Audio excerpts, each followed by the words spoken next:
ujian membuat manusia ini jadi berubah. Masih ingat ya, saya pernah sampaikan sebuah nasihat tentang kita tidak bisa mengatakan bahwa telur itu jatuh gampang pecah. Seperti sayur mayur juga segar selalu. Tidak, kita nggak bisa mengatakan begitu. Karena terbukti kalau belum digodok di air panas, kita belum lihat aslinya itu. Sayuran yang segar kalau udah digodok di air mendidih, bohong kalau nggak layu. Telur yang jatuh gampang pecah, rapuh sekali dia. Tapi ketika digodok di air panas akan mengencang, mengeras dia gitu lah. Ya karena memang aslinya seseorang atau sesuatu itu kelihatan baik tidaknya setelah ada ujian. Makanya dikatakan dalam ayat dalam satu riwayat innallaha idza ahabba qauman ibtalahum. Bukti cintanya Allah itu pada satu kaum loh nggak tanggung-tanggung apalagi orang per orang. Ibtalahum, Allah uji. Tujuannya apa? Allah pengen kalian tuh la'allahum tarji'un gitu loh. La'allahum yarji'un. Semoga kamu dan mereka kembalilah ke Allah. Ya, supaya kamu pakai itu rumus agama. Al-yawma akmaltu lakum itu bukan kaleng-kaleng itu ayat loh. Agar umat setelah itu mengetahui hari ini kusempurnakan agama kata Allah. Jadi tolong jangan pernah kalian gak kembali ke agama. Allah pengen kita memiliki ending yang baik. Kalau bahasanya itu husnul khatimah. Terserahlah awal kita seperti apa, Nabi sudah kasih bocoran bahwa al-amal bi khawatimiha. Amal itu tergantung akhir bukan awal. Kita nggak bisa pilih takdir bro. Sis, kita nggak bisa pilih takdir ya. Takdir itu Allah yang takdirkan sudah. Cuma kan fitnah dunia ini membuat kita beranggapan bahwa hari esok gimana kita hari ini membuatnya gitu kan. Padahal sudah sering disampaikan bahwa innallaha qaddara maqadiral khalaik qabla ayhaluqas samawati wal ard bi khamsina alfasana. Cukuplah hadis itu mengingatkan kita bahwa kita ini kumpul di sini, takdir kita yang akan datang. Wallahi Allah sudah tulis 50.000 tahun sebelum tercipta langit dan bumi. Berarti kan kita tinggal ngejalanin doang. Contoh apa yang kurang coba? Kita mau ngelihat orang tua diuji sama anak yang bunuh-bunuhan dari zaman Nabi Adam udah ada. Jangan suka merasa limited edition dalam ujian. Kayaknya cuma gua doang yang gini deh Ustaz. Ya Allah Ustaz, ujian akoh tuh tadi ya Allah Ustaz gitu lah. Subhanallah berat banget Ustaz. Kayak cuma dia, kayaknya Allah jahatnya sama dia doang gitu loh. Makanya kalau ngaji jangan kaleng-kaleng, jangan nanggung-nanggung, jangan cuma satu ustadz aja. Semuanya kalau baik datengin. Selama yang disampaikan itu qala Allah wa qala Rasul wa qala sahabah. Selama manhajnya benar datang. Kita butuh warna dalam hidup. Karena yang kita lihat itu bukan kita dan dia bukan kita. Ya, kita cuma menyimpulkan, mengambil. Bolehlah kita menjadikan contoh terbaik Rasulullah SAW. Kita melihat bagaimana kemuliaan para sahabat ketika mencontoh Rasul. Boleh. Bahkan harus. Anta ma'aman ahbabta. Kamu bakal dibangkitkan dengan yang kamu cinta, boleh. Laki-laki penggila sepak bola, nonton bola, boleh. Ulama gak nyalahin. Yang penting jangan sampai subuh bareng duha. Gitu loh. Tapi kalau memang kamu ngelihat itu atlet ini Masya Allah, pemain bola ini Masya Allah, ya bolehlah kita suka ya. Tapi tolong, kalau mencintainya itu para sahabat deh. Supaya nanti dibangkitkan di akhirat bareng orang soleh. Kayak kita cinta sama Ronaldo, saking cintanya sampai apal tanggal lahirnya, makanannya semua apal. Bakal dibangkitin bareng dia. Gimana dia? Di sana gitu kan. Kan ujungnya begitu nanti ya, semoga Allah kasih hidayah. Ya, semoga Allah kasih hidayah insya Allah. Kita nggak tahu lah ya.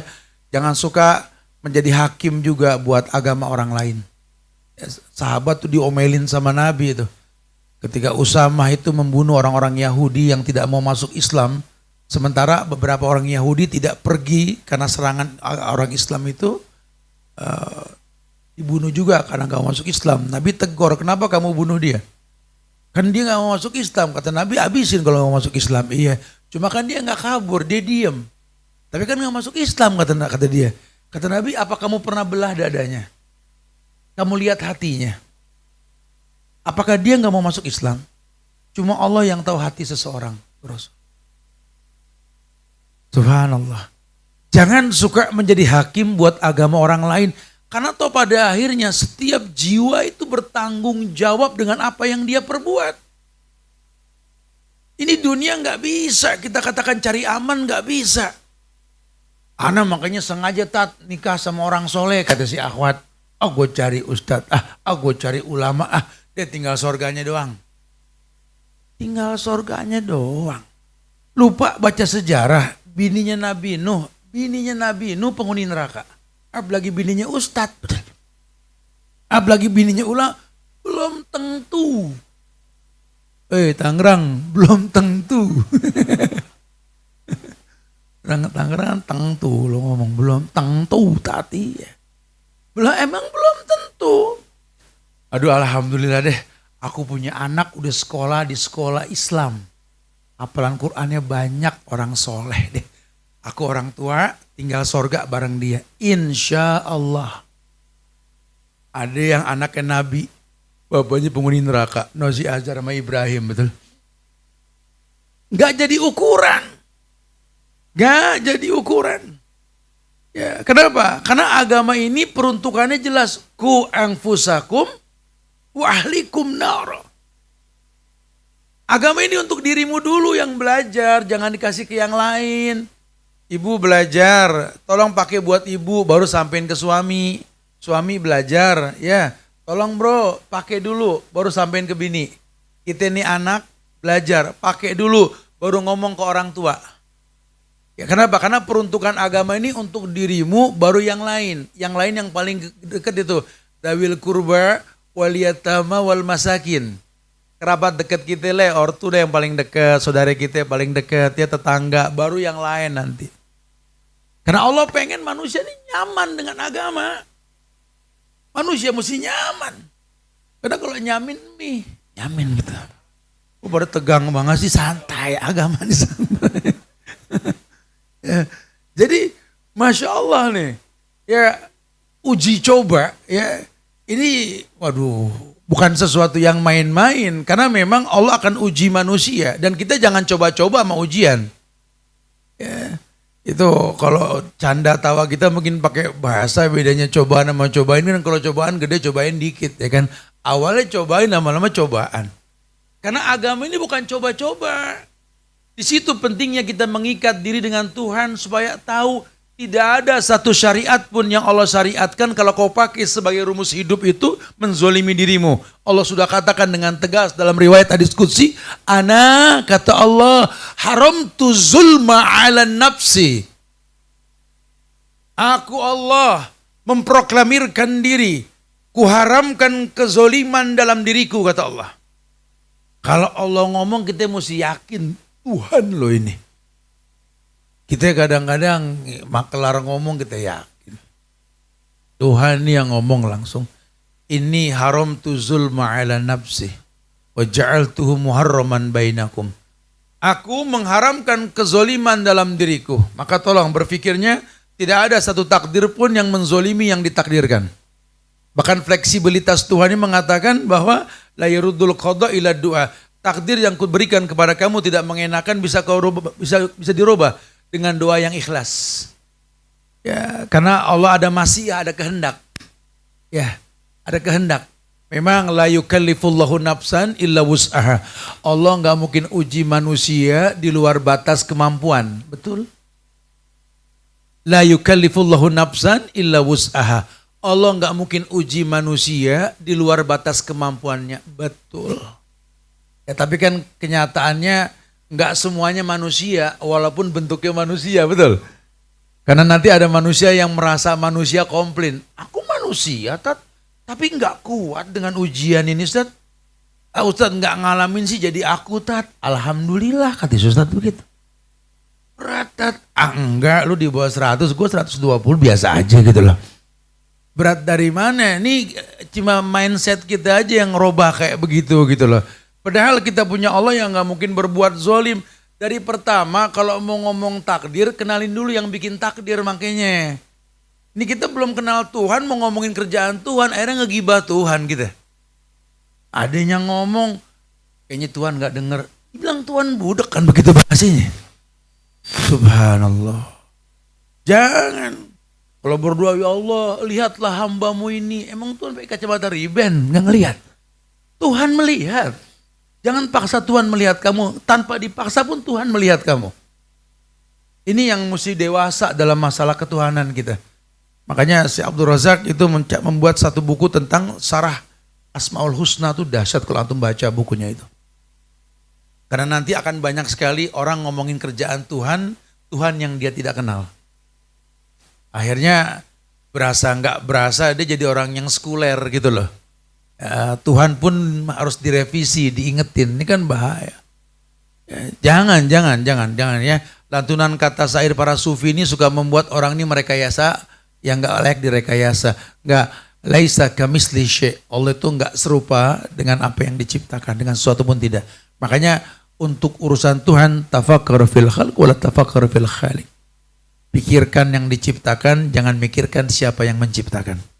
Karena nggak bakal nyampe otak kita urusan kayak begitu. Nah, di situ kita mesti berhusnuzon, mesti supaya kita tahu. Ada satu riwayat ketika Anas bin Malik ini salah seorang sahabat yang dari kecil didoain sama Nabi ini. Ya, kalau Nabi doakan biar panjang umur, bagus agamanya, banyak anaknya, ya Anas bin Malik ini. Dari Anas ini kita banyak riwayat karena beliau sempat tinggal sama Rasul. Rasul pun kalau ngadopsi anak nggak kaleng-kaleng karena ibunya Anas namanya Rumaisa binti Milhan. Perempuan yang Nabi lihat lagi berwudu di sorga, padahal belum kiamat. Masya Allah. Ya.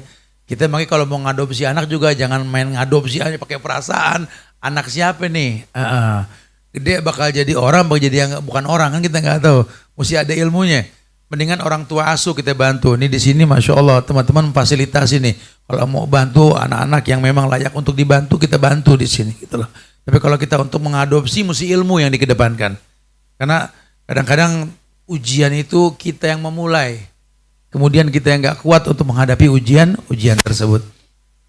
Kayak orang mau nikah, saya suka kalau khutbah nikah itu saya nasihatin yang lakinya selamat datang di ujian baru gitu loh. Ya, orang beranggapan bahwa rumah tangga ini surga dunia. Iya, bisa jadi surga, bisa jadi neraka. Kalau kita nggak bisa memanagenya, Anda mendatangi ujian baru. Tinggal serumah dengan orang yang suku bangsanya berbeda, rahim yang tidak sama ketika melahirkannya, adat yang tidak mirip tentunya. Masing-masing punya misi menikah. Bohong kalau nggak terjadi gesekan. Selamat datang di dunia anta beranta kan gitu ya. Kebayang kalau kita nggak berilmu tuh, Masya Allah. Nanti resikonya apa? Setan akan menunggangi ujian tersebut, membuat kita jadi nggak baik ibadah kita kepada Allah. Karena memang target setan itu kan bagaimana caranya manusia, anak Adam ini, hamba Allah ini jauh dari yang namanya ibadah. Kenapa mesti ibadah sih yang dimusuhin sama setan? Karena setan tahu Allah ciptakan manusia ini untuk ibadah. Target setan itu bagaimana membuat orang Islam itu malas beribadah. Ya, jadi kalau dibilang misionaris itu pengen orang Islam itu ke gereja atau ke rumah-rumah ibadah mereka, salah. Itu sih dengan sendirinya nanti. Justru misi mereka itu bagaimana orang Islam tidak menjalani syariat. Ini yang sudah berhasil. Karena banyak sekali orang Islam takut menegakkan syariat. Ya. Takut, jujur aja. Tidak sedikit orang Islam ini yang nggak pakai kerudung, padahal tahu kerudung wajib. Ya. Orang Islam tahu kewajiban kerudung buat perempuan bisa nggak pakai kerudung, Islam loh. Orang laki takut ninggalin riba konvensional, ya takut. Abis gimana Ustaz? Hari gini yang mau minjemin dana siapa kalau bukan bank-bank konvensional Ustaz? Allah juga paham, ujung-ujungnya begitu. Hari gini orang meninggalkan sesuatu yang dimurkai sama Tuhan itu nggak segampang meninggalkan sesuatu yang dia inginkan. Betapa banyak orang meninggalkan keburukan untuk sebuah kebaikan, ujiannya berat sekali emang. Berapa banyak anak-anak yang mendalami syariat dengan betul, dianggap sama orang tuanya aliran sesat. Akhirnya kolab, nggak kuat jadi futur. Banyak, hari gini banyak, itu target setan. Setan pengen orang yang beragama nggak yakin dengan agamanya. Makanya kalau kita nggak punya dasar dalam tentang masalah kayak beginian, wa iyyadubillah wa na'udzubillah. Tapi ada riwayat dari Anas bin Malik, hadis ini dihasankan oleh Syekh Albani. Riwayat At-Tirmizi, "Idza aradallahu bi'abdihil khair, ajjalahu al-uqubah fid dunya. Wa idza aradallahu bi'abdihi syarr, amsaka anhu bidzambihi hatta yuwafa bi yaumal qiyamah." Naam. Nabi bilang begini, "Idza aradallahu bi'abdihil khair." Jika Allah menginginkan kebaikan pada hambanya, Allah akan menyegerakan hukuman yang dia rasakan sebagai bentuk ujian dalam hidupnya. Begitu pula jika Allah menghendaki kejelekan padanya, maka Allah akan mengakhirkan balasan atas dosa yang ia perbuat hingga akan ditunaikan pada hari kiamat nanti. Jadi sebenarnya justru hadis ini menjelaskan hadis lain yang mengatakan, innallaha idza ahabba qauman ibtalahum. Allah kalau cinta dengan satu kaum, Allah uji. Kenapa? Karena aradallahu bi abdil khair ajjalahu lahul uqubah. Karena bentuk cintanya Allah untuk sebuah kebaikan yang bakal diberikan, Allah mempercepat ujian. Yang dia resikonya nggak kuat. Kalau kurang kenal Allah, banyak orang yang futur gara-gara ujian. Masalah-masalah kecil malah mendatangkan mudarat yang besar. Ya, cuma masalah-masalah cemburu, ya, akhirnya malas sholat, malas silaturahmi, akhirnya membentak pasangan, akhirnya berbuat zolim. Lihat, apakah kebersamaan kamu dengan dia nih bakal terus sampai kiamat? Gak. Kau dengannya terbatas dengan ajal. Yang kalau enggak entar ya besok, kalau enggak besok ya lusa. Mentok-mentok hubungan suami istri cuma 10-20 tahun asiknya. Kesono nafsi-nafsi sudah. Padahal kalau ada ikatan tersebut harusnya kan berpikir positif. Makanya kalau ada orang menikah, doa Nabi itu cuma satu yang diajarkan. Dan kita bebas mendoakan pengantin apa aja boleh. Yang baik-baik boleh. Tapi kalau Nabi hanya mengajarkan satu, ini kan hikmahnya azim. Kata Nabi, barakallahu lak wa baraka alaik wa jama bainakuma fi khairin. Ada doa lain gak yang Nabi doain? Iya kali saya nggak tahu, kasih tahu coba sekarang. Barakallahu lak wa baraka alaik wa jama bainakuma fi khairin. Nabi hanya mengatakan, wahai laki-laki, barakallahu lak, keberkahan milikmu. Kamu menikah, berkah. Kamu nggak bermaksiat, nggak berzina. Pintu keberkahan kau miliki. Wa baraka alaik, Allah akan limpahkan berkah atasmu dengan keberkahan tersebut. Kamu bisa ngapain aja. Ya setengah agama sudah kamu miliki. Wa jama'a bainakuma fi khairin. Allah kumpulkan kalian berdua dalam kebaikan. Nabi enggak bilang biar panjang jodoh, biar banyak anak, biar tajir. Enggak. Padahal banyak sekali orang nikah tujuannya biar panjang jodoh. Saya sengaja nikah sama dia biar dimaklumin. Saya tahu dia ini orang kaya banyak stok maklumnya gitu loh. Saya sengaja nikah sama dia ini biar banyak anak. Karena terbukti dia pernah punya anak banyak. Saya nikah sama dia ini sengaja biar saya ini bisa ya terjaminlah ekonomi saya. Betul gak? Malaysia akhi innamal a'malu bin niat. Semua tergantung niat. Tapi doa Nabi gak mengarah ke sana. Doa Nabi lebih mengarah kepada barakah. Karena Islam ini agama yang menekankan keberkahan. Kita ketemu orang aja, barakallahu fiik ya Allah, Allah yubarik, kif halakum, gimana kabar antum? Kif halaki, bagaimana kabar kalian wahai perempuan? Masya Allah. Bicaranya berkah. Dan pagi pun didoakan barik li ummati fi bukuriha. Ya Allah, berikan berkah pada umatku di pagi hari. Berkah, berkah, berkah, berkah, berkah. Kalau sudah berkah, udah baik semuanya insya Allah. Nah, keberkahan itu kesempatan yang Allah berikan kepada setiap orang yang mau memanfaatkannya. Ya, Anda berhubungan berapa lama, kesempatan Anda ya seperti itu. Karena nggak mungkin yang namanya kesempatan ini terus-terusan ada. Ya. Wa tilkal ayyamu nudawiluha bainan nas. Udah ada ayat yang mengatakan ada pergantian, perguliran. Nggak bisa terus gitu, nggak bisa ya. Ya jatuh bangun dan up and down lah dalam hidup. Kadang begini, kadang begitu, kadang begitu, kadang begini. Kadang asa an tuhibbu syai'an wa huwa syarrun lakum wa asa an takrahu syai'an wa huwa khairun lakum. Kadang-kadang Allah juga udah bilang, semoga kau cinta sesuatu padahal buruk untukmu. Dan semoga kau benci sesuatu padahal baik untukmu. Supaya kamu tahu hidup ini bukan maumu tapi maunya Allah. Supaya kamu tahu syariat Allah itu diikutin bukan ditakutin. Hari gini kan banyak penakut. Takut sama syariat. Iya cuman kan nanti bini marah. Ntar anak ngamuk, ntar temen gak negor, ntar gini, ntar gitu. Atau ustadz aja sedikit dakwah berubah dikit aja dengan style kayak kita dakwah nih begini nih. Nanti kehilangan followers loh. Lah dakwah nyari follower bukan nyari ridhonya Allah, gimana sih? Ini kan bahaya sekali. Kalau masih takut sama manusia, takut sama makhluk, udah jangan ngayal sorga. Bukan dipaksakan ya. Oh kalau gitu anak paksain, salah. Agama bukan paksaan. La ikraha fiddin. Ya, agama ini lebih mengarah kepada mengkritisi diri. Karena Nabi mengatakan kalau nanti kita berujung pada bahasan dakwah, dakwah itu ku anfusakum wa ahlikum naro. Jaga dirimu, jaga keluargamu dari api neraka. Pengajian mana yang kamu nggak datang, ustadz mana yang kamu nggak kenal. Semuanya kamu miliki, belum lagi koleksi kajian-kajian dalam sosial media yang Anda miliki. Ya, kira-kira mendatangkan manfaat tidak? Karena toh kalau pada akhirnya kita nggak layak dipandang oleh anak, nggak layak dipandang oleh pasangan dalam rumah tangga, bahkan kita juga cuma menangis cerita tentang orang tua, sementara sama orang tua kita mempertontonkan kedurhakaan.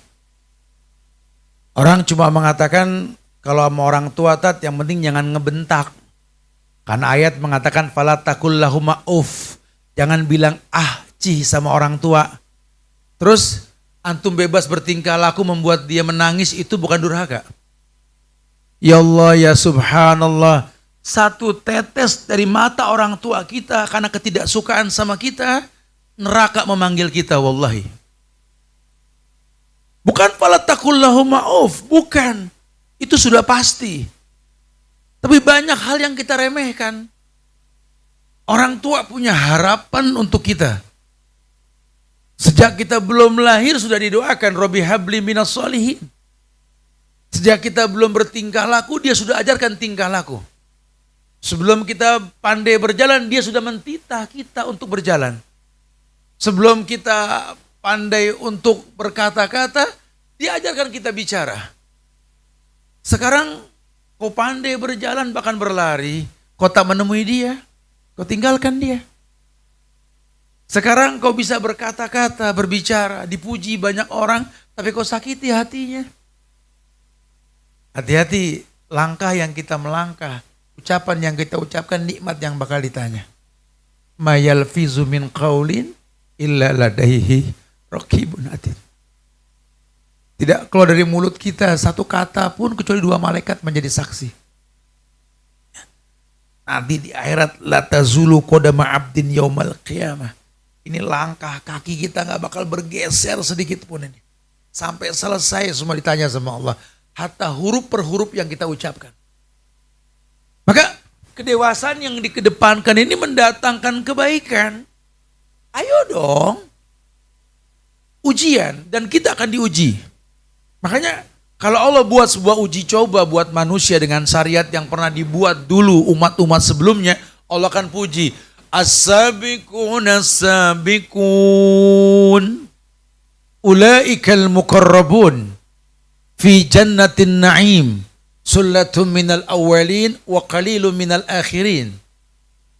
Ini kan uji coba yang pernah ada. Ya, sampai setan yang jenius saja terkecoh ngelihat Adam berbuat dosa. Yang dia tahu Allah ciptakan manusia ahsan terbaik. katanya terbaik, baru buah koldi aja kegoda. Katanya terbaik, khalifah ini jailun fil ardi khalifah, pemimpin yang kuat, baru dipepet bini diajak makan buah koldi kegoda gitu loh ya. Dengan bahasa gampang Allah mengatakan, kalau Adam tidak berbuat salah, hilanglah namaku Al-Ghafur. Aku maha pengampun, dan aku tidak ciptakan manusia yang maksum, kecuali aku maksumkan dia para nabi dan rasul. Aku ciptakan manusia pasti berbuat salah, cuma jangan enjoy dengan kesalahan. Maka Nabi mengatakan kalau sudah bicara salah, bicara dosa, karena tak kuat menghadapi ujian, ya yang namanya dosa itu mahaka fi nafsik wa karihta ayatoliha alinnas.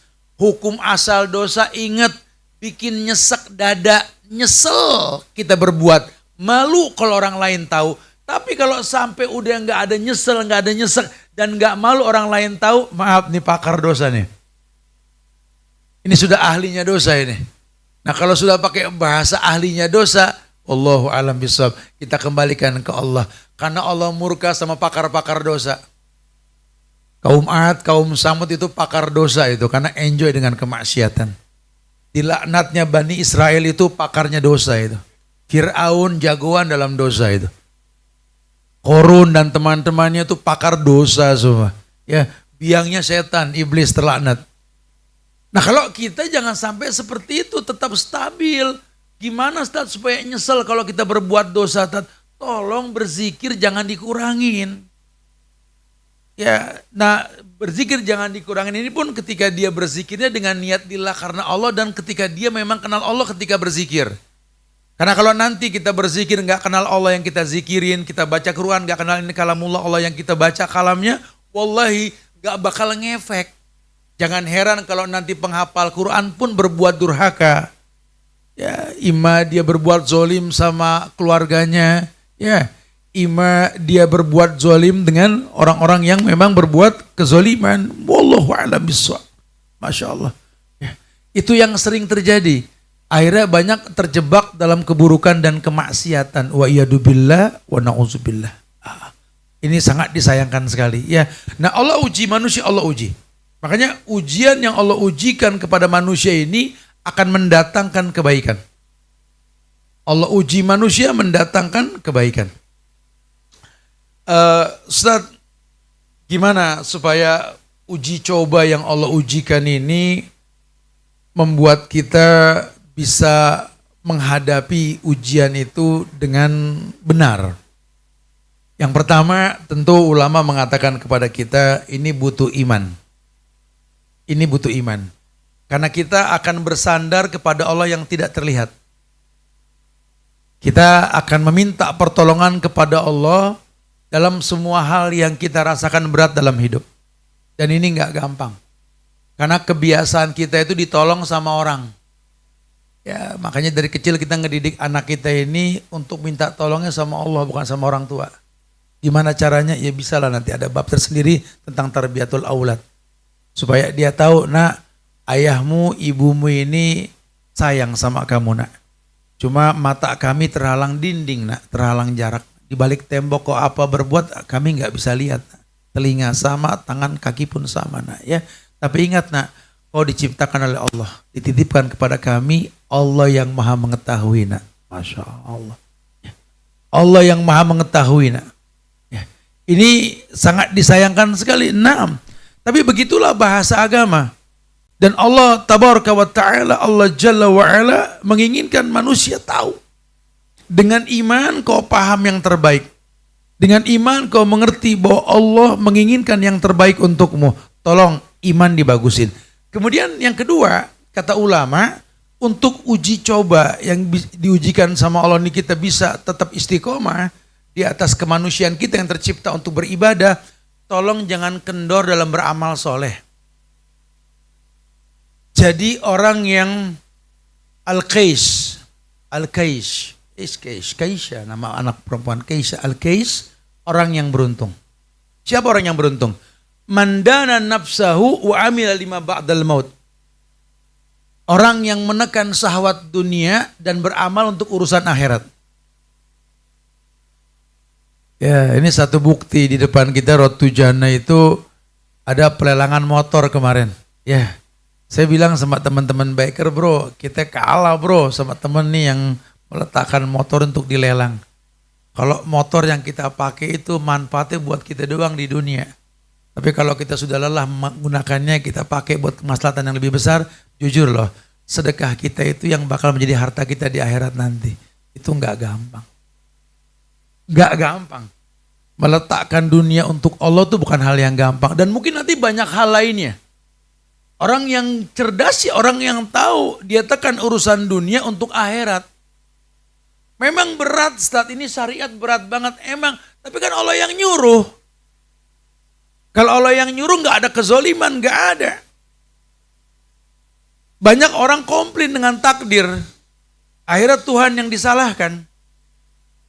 Kemudian merasa bisa mengatur Tuhan dengan bahasa gampang tadi. Aku sudah berumah tangga dengan orang berilmu, tinggal surganya doang.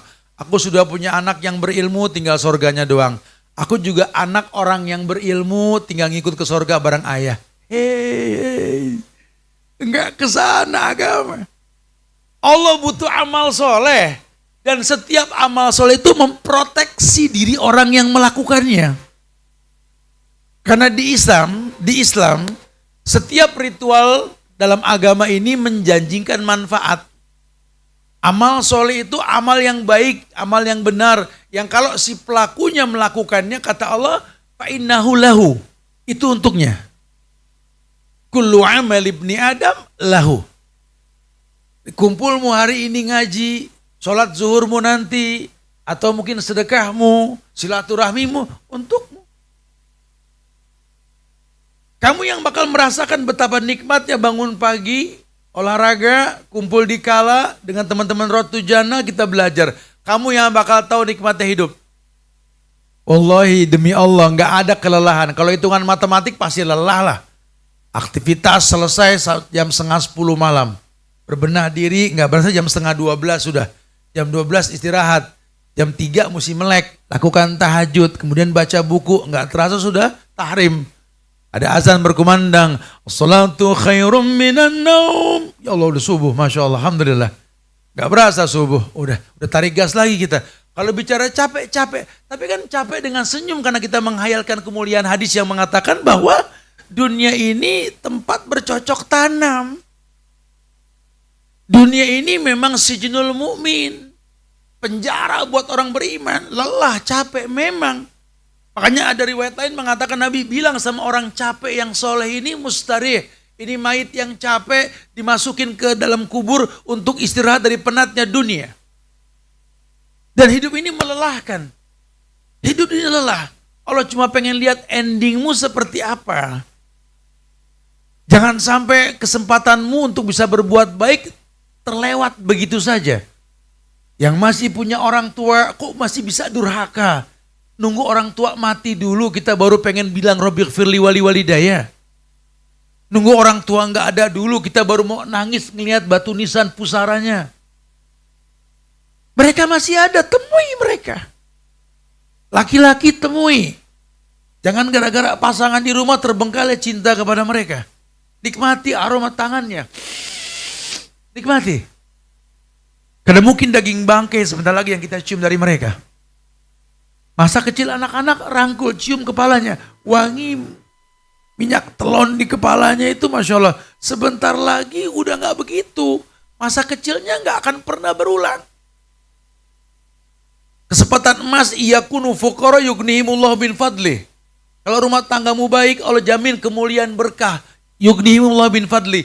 Diperkaya dengan keutamaan. Itu pun sebentar. Mana kau tahu besok istrimu meninggal?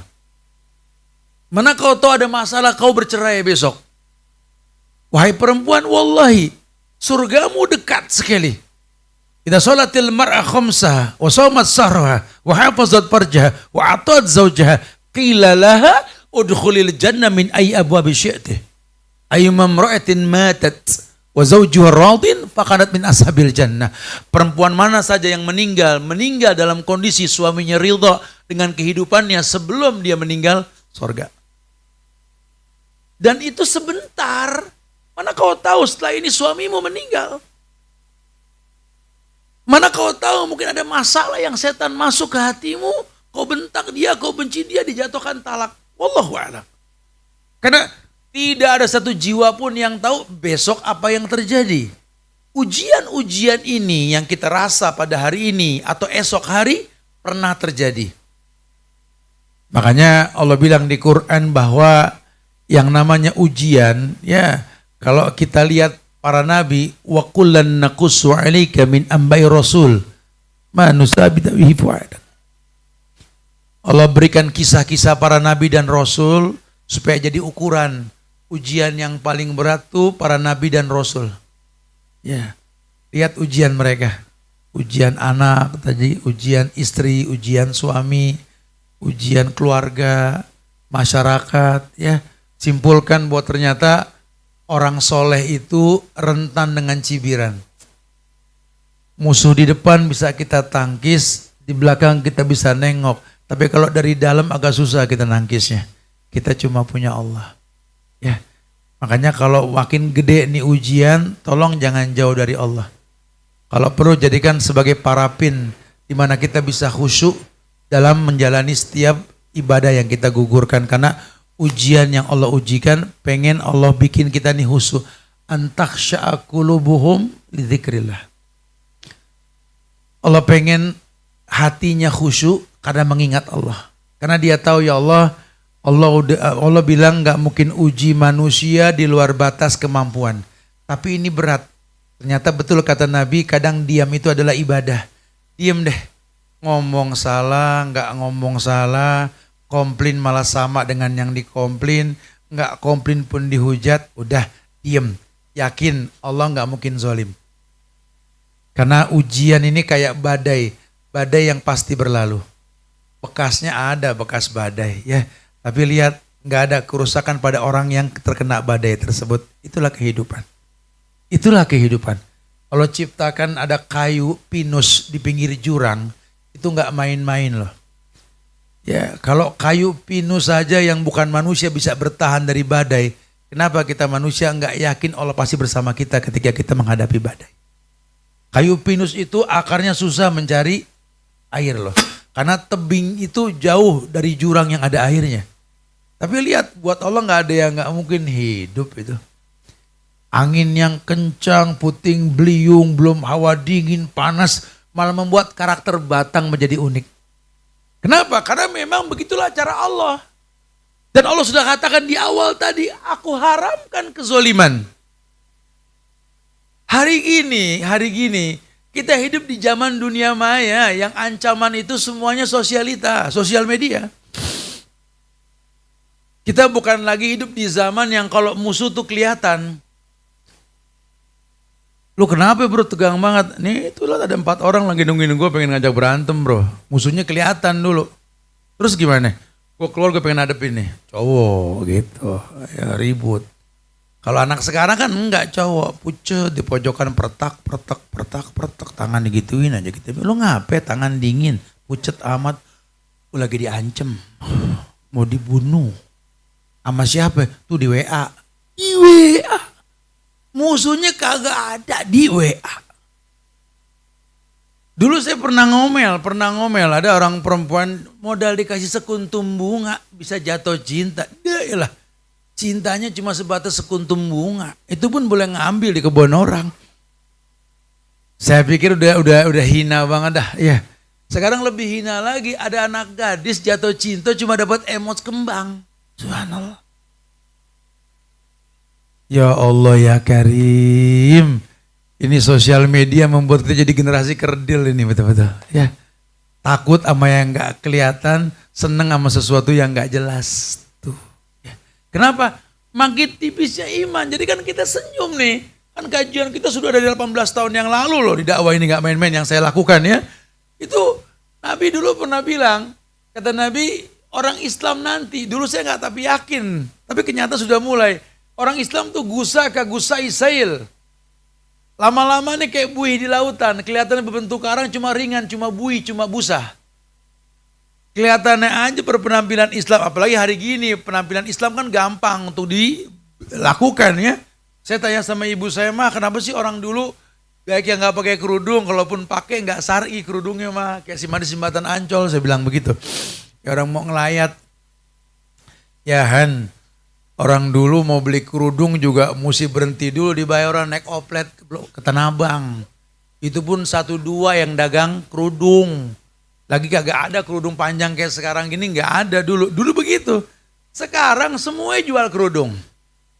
Gampang banget orang beli kerudung gitu kan. Artinya sekarang hidup di zaman yang serba gampang gitu loh. Cuma kadang-kadang karena kegampangan itu membuat kita menjadi ringan. Ya, kan dulu kita hidup di zaman kompor pakai sumbu yang dibetot diisi minyak tanah. Hari gini orang stek keluar api, bahkan listrik pun jadi kompor. Nggak tanggung-tanggung, pulsa pun bisa masak jadi online gitu ya. Tapi kan lihat generasi sekarang bisa nangis karena merasa nggak bisa makan pagi. Kamu kenapa sayang? Belum makan pagi. Nah, terus emang nggak ada yang dimasak? Ya pulsa mau beli online. Nggak bisa sarapan online nangis. Tapi kalau berdoa pengen masuk surga bareng Aisyah. Aisyah mana? Aisyah Poncol, subhanallah. Nafsu ini orang gitu. Kalau berdoa pengen dapat ulama, dapat hafiz Quran, ya jangan paksa Tuhan berbuat zolim. Tuhan gak bakal kasih orang yang gak baik ke orang baik, gak bakal. Jangan paksa Tuhan berbuat yang enggak dan gak mungkin terjadi itu. Karena Allah sudah janji orang baik buat orang baik.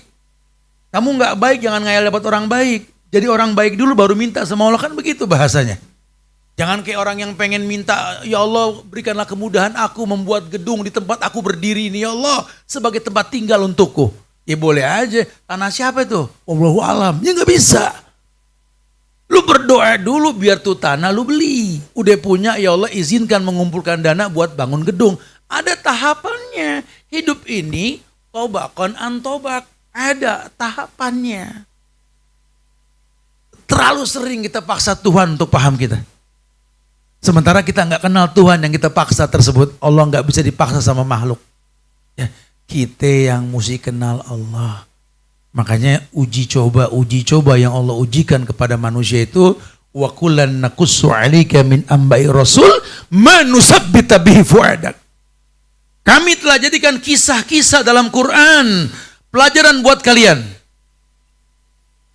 Tidak ada orang rusak karena ujian. Tidak ada orang rusak karena ujian, apalagi hari gini. Wow, dahsyat, ujian dahsyat. Bahkan banyak penipuan sosial media kan. Ada AI, ada tulisan yang direkayasa, ada yang diedit ini itu, wow. Ya bahkan polisi saja kalau kita kasih bukti nih, ada bukti dia ngaku bahwa dia berbuat salah depan saya, tetap nggak diterima. Karena sosial media ini nggak main-main ya. Apalagi kalau cuma sekedar ancaman-ancaman yang tidak jelas, udahlah kembalikan semua ke Allah. Katakan dengan tegas, inna lillahi wa inna ilaihi rajiun. Katakan kalau sudah mentok, la haula wa la quwata illa billah. Katakan hasbunallah wa ni'mal wakil, ni'mal maula wa ni'man nasir. Katakan hasbiyallahu la ilaha illa huwa rabbul arsil azim. Minta sama Allah. Rabb yang menjaga arasnya. Kita ini cuma habaan mansurah, debu yang berterbangan. Ya, jangan takut dengan ujian. Kelasnya seseorang dari ujian yang diujikan.